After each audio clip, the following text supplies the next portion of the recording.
இந்த தசரதன் இருக்காரே 60,000 வருஷம் வாழ்ந்தார்.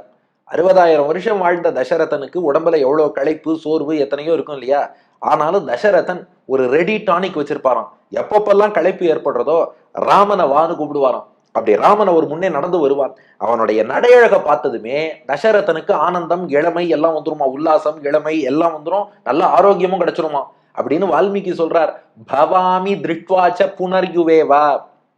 அதற்கு மேல தசரதனுக்கு ஏதாவது களைப்பு இருந்தா யாரையாவது கூப்பிட்டு, பா இன்னைக்கு ராமன் வேட்டைக்கு போனானா, என்ன சாதித்தான், லக்ஷ்மணனோடு போனானா, வீரதீர சாகசம் என்ன பண்ணிட்டு வந்தான் என்று ராமன் இளவரசனாக இருக்கும் காலத்திலே இன்னும் பட்டாபிஷேகம் எல்லாம் பண்ணி வைக்கல.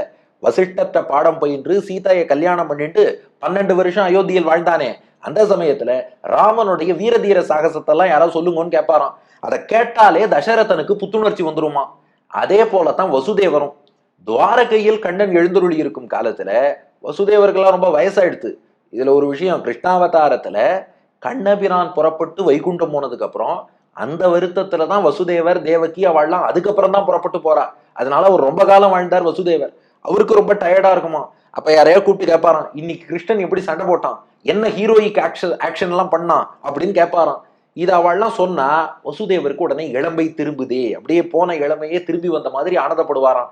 அதனால பெருமாள் பார்த்தார், வசுதேவருக்கு நம்ம சாகசத்தை காமிச்சா இளமை திரும்புறது, வலிமை வருது.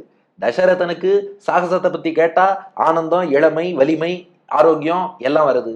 அப்ப இப்ப நம்மாழ்வார் மயங்கி கிடக்கார், இவரை எழுப்பணும். அதுக்கும் என்ன வழி, நாம் இதுவரை செய்த வெற்றி செயல்கள் வீரதீர சாகசங்கள், அது உலகத்தையே அளந்ததா இருக்கட்டும், உலகத்தை அப்படி இடந்தெடுத்த வராக அவதாரமா இருக்கட்டும், ராவணனை அழித்ததா இருக்கட்டும், கிருஷ்ணாவதாரத்தில் செய்த லீலைகளா இருக்கட்டும், பிரளய காலத்தில் உலகத்தையே உண்டு உமிழ்ந்து வயிற்றில் வைத்ததா இருக்கட்டும், பார்க்கடல் கடைஞ்சதா இருக்கட்டும், அடியார்களை காப்பதற்காக எவ்வளவு வீரதீர சாகசம் எல்லாம் பண்ணியிருக்கார் பெருமாள்.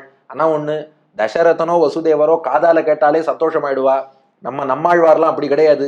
இவருக்கு என்ன பண்ணணும்னா, கடந்த காலத்தில் நடந்ததையெல்லாம் நிகழ்காலத்தில் நடப்பது போல ஒரு ஸ்கிரீன் போட்டு காட்டிடுவோன்னு முடிவு பண்ணிட்டாராம். அதனால நம்மாழ்வார் முன்னாடி, அதுக்காக உடனே எல்இடி ப்ரொஜெக்டரா அப்படி கேட்க வேண்டாம், புரியறதுக்காக சொல்றேன். ஒரு எல்இடி ப்ரொஜெக்டர் போட்ட மாதிரி நம்மாழ்வார் கண்முன்னே போட்டு, இதோ பாருங்க உங்களுக்காக மீண்டும் ஒரு முறை நான் எல்லா சாகசங்களையும் நடத்தி காட்டுகிறேன். அதனாலதான் முன்பே சொன்னேன் அல்லவா, இந்த பதிகத்தின் சாரமே பக்தர்களை காப்பதற்காக எத்தனையோ வீரதீர சாகசங்கள் செய்பவர் பகவான்.